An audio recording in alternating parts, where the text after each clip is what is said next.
Muy buen día, jóvenes, señoritas. El día de hoy voy a compartir con usted el contenido de la sesión número 5 también por este medio, igual que la sesión número 4.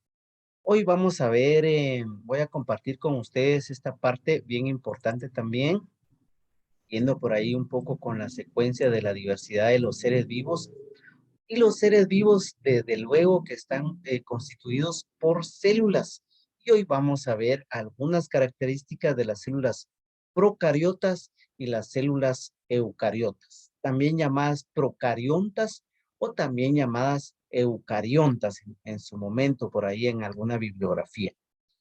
Fíjense bien cómo está esta parte de los niveles de organización de los seres vivos.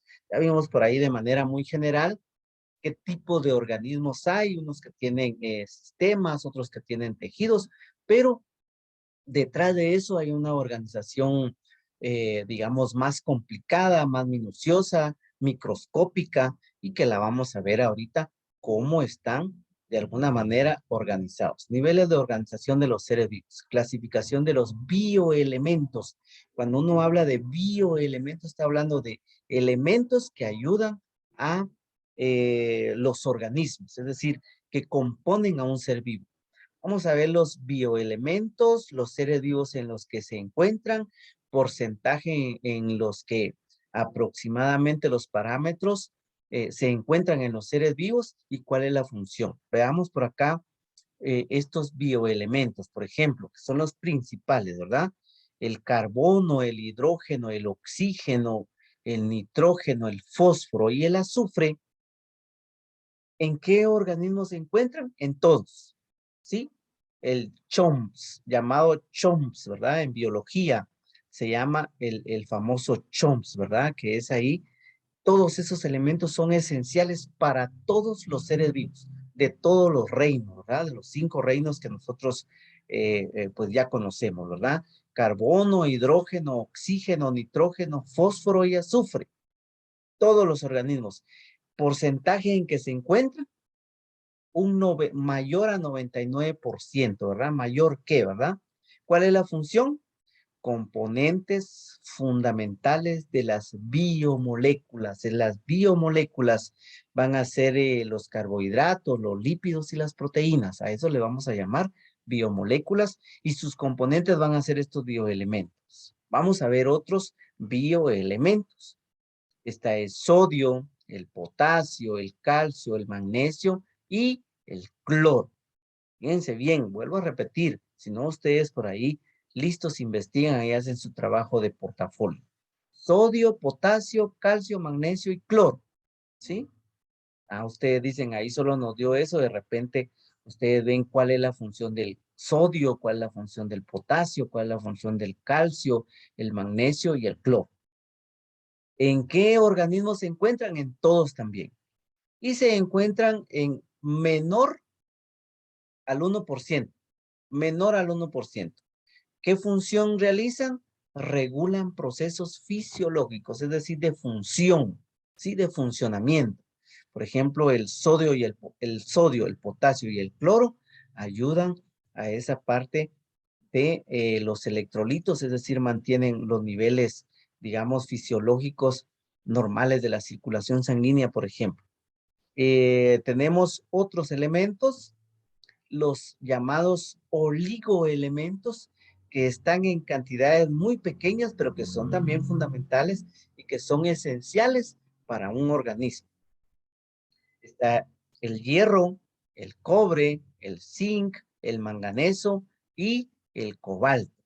Por eso que es bien importante que nosotros de aquí de alguna manera vamos también a estudiar un poco la tabla periódica, un poco de química. ¿Por qué? Porque nosotros como organismos vivos y como parte de un todo, somos química. Si usted se da cuenta por ahí, todo es química, ¿verdad? Otros oligoelementos, recuérdense de ese término, oligoelemento, son aquellos elementos químicos que están en pequeñas, en pequeños porcentajes en un organismo, ¿sí? En pequeñas, menos del 1%. Otros oligoelementos está el silicio, el flúor, el cromo, el litio, el yodo, el níquel, el boro, el molibdeno y el aluminio. ¿En qué organismos? En algunos grupos de aluminio, de organismos nada más. En algunos grupos de organismos nada más. Estos elementos, oligoelementos, no están en todos, solo en algunos grupos. Fíjense bien que por ahí ya sería otra parte, decir, en qué organismos, por ejemplo, se presenta el silicio, el flúor, el cromo, el litio, el yodo, el níquel, el boro, el molibdeno y el aluminio. Sería una parte interesante para colocarlo ahí en su portafolio.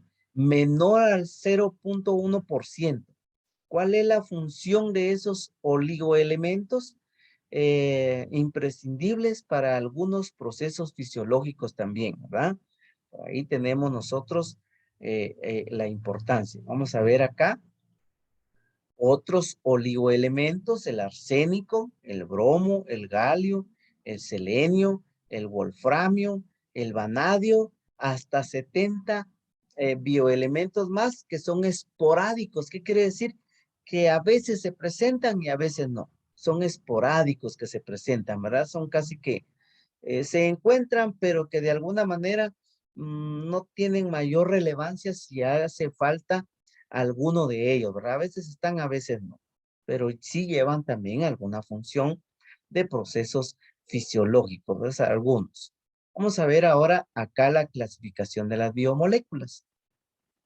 Están las simples, inorgánicas, oxígeno y nitrógeno. Fíjense bien en esta parte. Las biomoléculas se van a organizar o se van a clasificar en dos grupos: inorgánicas y orgánicas. Están las inorgánicas que tienen oxígeno y nitrógeno, y están las inorgánicas que tienen agua, sales minerales y dióxido de carbono. Fíjense bien, simples, son simples, inorgánicas que tienen oxígeno y nitrógeno, e inorgánicas que tienen agua, sales minerales y dióxido de carbono. Ahora nos vamos por acá con los componentes orgánicos. Esos ya son compuestos, ¿verdad? Ahí ya vimos cuáles son.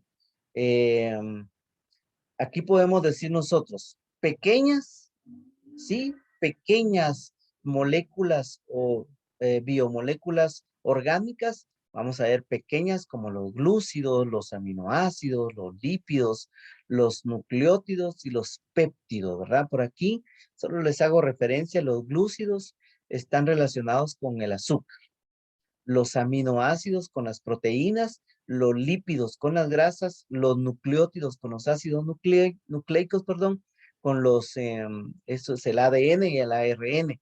Y los péptidos están relacionados también con proteínas, ¿sí? Con las proteínas. Esas son compuestas orgánicas de tipo pequeñas. Ahora vamos a ver las macromoléculas, ¿verdad? Son moléculas enormes que por ahí, con procesos de algo que se llama metabolismo, se van a volver moléculas orgánicas pequeñas, sea el proceso que se tiene que dar, ¿verdad?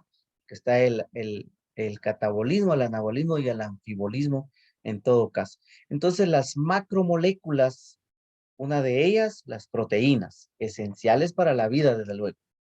Los polisacáridos, que son azúcares muy grandes, la glucosa, por ejemplo, es un polisacárido. Los ácidos nucleicos, ¿verdad? Por ahí están, acá mirábamos los nucleótidos, los aminoácidos, los nucleótidos y los péptidos van a ser componentes de los ácidos nucleicos.